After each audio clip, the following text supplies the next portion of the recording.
శవాలపై చిల్లర ఏరుకునే వాళ్ళని మీరు చూసుంటారు. కానీ నమ్మి ఓటేసిన ప్రజలనే శవాలుగా మార్చి చిల్లర ఏరుకోవడం ఒక్క జగన్మోహన్ రెడ్డికి మాత్రమే చెల్లింది. మద్యాన్ని నిషేధిస్తానంటూ అధికారంలోకి వచ్చిన జగన్ మన ప్రభుత్వంలో పూర్తిగా మద్యాన్ని నిషేధిస్తాం అని చెప్పి గట్టిగా కూడా చెప్తా ఉన్నాం.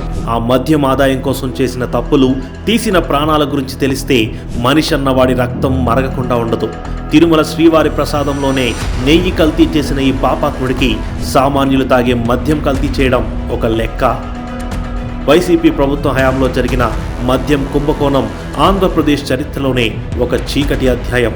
ఇది కేవలం ఆర్థిక అవినీతి మాత్రమే కాదు, ఆర్గనైజ్డ్ క్రైమ్గా మారి వేల మంది ప్రాణాలను బలిగొన్న ఒక విషాదగాథ.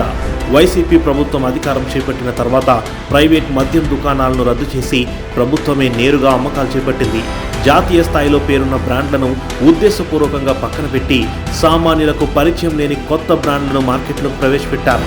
ఈ భారీ కుంభకోణానికి పునాది సూట్ కేస్ కంపెనీలు.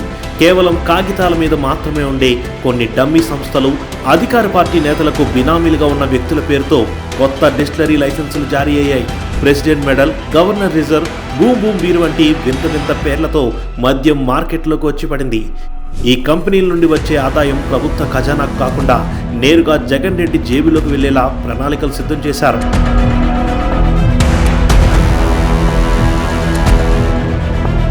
మద్యం విక్రయాల్లో డిజిటల్ చెల్లింపులను నిలిపివేసి కేవలం నగదు మాత్రమే తీసుకోవాలనే నిబంధన పెట్టడం ఈ స్కామ్లో కీలకమైన మలుపు. రోజు మద్యం షాపుల నుండి వసూలయ్యే వందల కోట్ల రూపాయలను కారుల్లో రహస్య ప్రాంతాలకు తరలించేవాళ్ళు. అక్కడ ఈ సొమ్మును లెక్కించి హవాలా మార్గాల్లో విదేశాలకు లేదా రియల్ ఎస్టేట్ వ్యాపారాల్లోకి మళ్లించినట్లు ఈడీ గుర్తించింది. దీని ద్వారా సుమారు 3,500 కోట్ల రూపాయల నుండి 5,000 కోట్ల రూపాయల మేర మనీ లాండరింగ్ జరిగినట్లు అంచనా. అతి తక్కువ ఖర్చుతో ఎక్కువ లాభం గడించాలనే ఆశతో సూట్ కేస్ కంపెనీలు తయారు చేసిన మద్యంలో నాణ్యతను పూర్తిగా గాలికొదిలేశారు. శాస్త్రీయంగా ప్రమాదకరమని తేలిన కెమికల్స్, ఫ్యూజల్ ఆయిల్ వంటి హానికర పదార్థాలను మద్యంలో కలిపినట్లు ల్యాబ్ నివేదికలు స్పష్టం చేస్తున్నాయి. ఇది సామాన్య ప్రజల ఆరోగ్యంపై తీవ్ర ప్రభావం చూపింది. ఈ నాసిరకం మద్యం పంపిణీ వల్ల ఆంధ్రప్రదేశ్లో ఆరోగ్య అత్యవసర పరిస్థితి ఏర్పడింది. గడిచిన 5 ఏళ్లలో కేవలం మద్యం వల్లే రాష్ట్రంలో సుమారు 30,000 మంది పేదవారు ప్రాణాలు కోల్పోయినట్లు ప్రభుత్వ గణాంకాలు చెబుతున్నాయి. కల్తీ మద్యం విపరీతంగా పచ్చి మంది అమ్మారండి వాళ్ళు. ఎన్నో కుటుంబాలు నాశనం అయిపోయినాయి.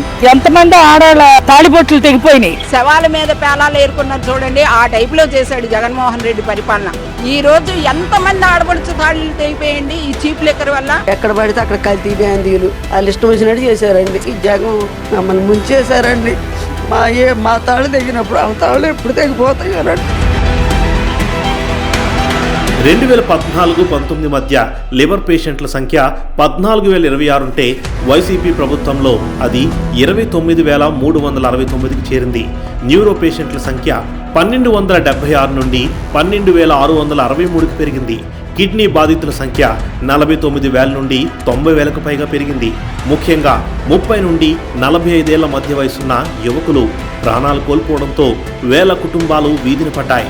ఈ చావులకు కారణం జగన్ రెడ్డి ధనదాహంతో తయారైన కల్తీ మద్యం.